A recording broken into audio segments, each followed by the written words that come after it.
Hi guys, I'm Rihanna And I'm Francis of Financially Flair. So today we have a video talking about how we choose housing. Do we rent or do we own? So before we start, I would just like you to hit the like button for us if you find value in this video. If you have a comment, if you have a question you would like us to answer, please go ahead and put that in the comment section. And please share this video. Please subscribe as well. And we appreciate you for taking the time to watch our videos. Yes. So Rihanna, own or rent? I want to ask you guys that question. Would you rather rent or own? I think for me and the goals that I have, our goals that we have, Yes. not like I'm by myself, we prefer to rent for now. Okay. And tell them a little bit more about why we want to do that. I think we have three main reasons. And one is the fact that we think owning limits us. Yes. We would have to stay at a place for at least 1 to 3 years, right, for it to be really worth the investment in owning a home. And we feel like that is not something that we want. We want to be able to have that flexibility to move around if we have to. Yes. I think for a lot of people, when you own a home, there is a lot of responsibility to that. You know, you can't just buy a house and that's it, it's done.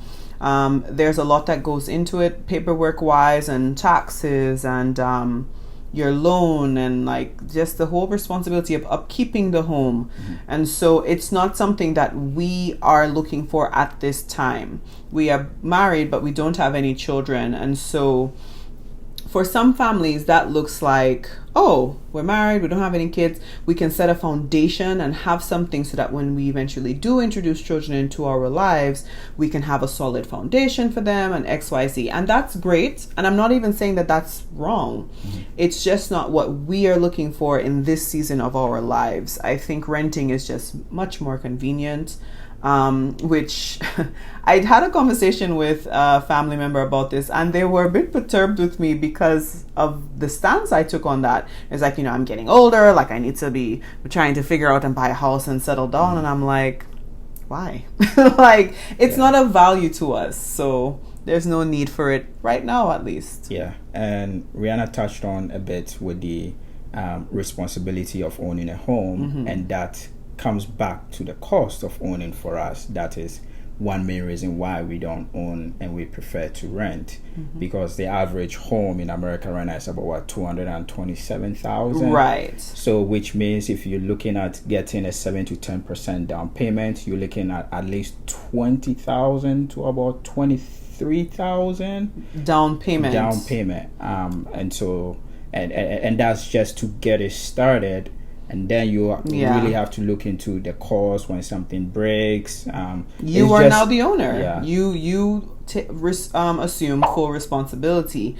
And for some people, that's okay, and that's what they want, and that's fine. I think for our family goals, what we're looking at, just in a long-term conversation, it's just not something that aligns with the projection in which we're trying to get our lives to. Okay? Now, in a year from now, could this change? Sure. I mean, I don't know. Yeah. You know, I think for a lot of people who are on fire, owning a home like a duplex or a triplex is something that you could, easily like rent out a room of and like make extra income from and like side hustle it. And that would be something I'm interested in. But to say like, I need to own a home because it's like a dream that I have and like we want, it's just not there for us. That's not a value to us.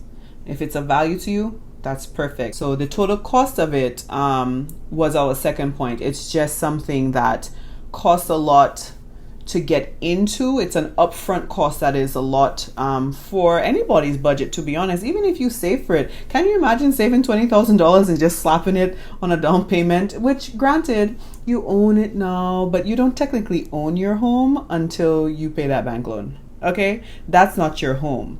And so that leads us to our third point, which is the alignment with our goals. It's not something that fits our goals at the all. moment. We want to be able to have the freedom to move around, not be stuck in one place if we don't have to. Overall, the trajectory that we are on, putting 20,000 down payment, we feel that will slow us down in our financial independence journey. Absolutely. We can do something that really will help us in the long run, that better fits our needs and goals at the end of the day. I think for a lot of couples, one of the things that you have to talk about when you do get married is what does that plan look like for you? Where do you want to see yourself in the next 5-10 years?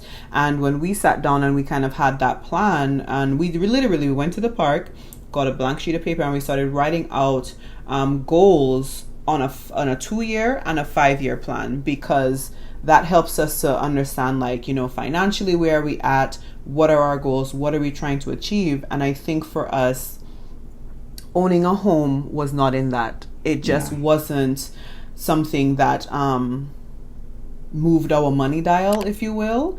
And so we just decided, you know what, let's rent. Yeah, some people will be like, oh, but it's a waste of money and all of this. If it's a waste of money for you, that's good. That's your personal. But for us, it's a better use of our money, time, the convenience of it. You know, I can call up, hey, apartment complex, my water heater broke, can you come fix it? In and out, done. So I just prefer that type of experience in my living situation, unless you're trying to let me live for free. And I didn't hear any offers for that. So I don't want to own or pay anything for a home, period. Yeah. So if you have a grandma that wants to give me some land for the free, I'll accept. Until then, the conversation is, sis, I'm a rent. Okay. Yeah. It's just that peace of mind with just renting, not having to worry about whether the pipes breaking down, right? Like new water heater, whatever. It's just, you have that peace of mind when you rent. So we hope we were able to bring you some value as we discuss our 3 main reasons for renting and not owning. And we hope that you get to make a decision that fits your financial goals and aligns with your dreams and purpose. And so thank you so much for watching. We'll see you in the next video. Please like, share, subscribe, comment. And we are always open to topic suggestions, and we'll be looking forward to talking to you soon. All right. As always, keep up with Financially Flair, because we'll get you financially there. Bye, guys. Bye.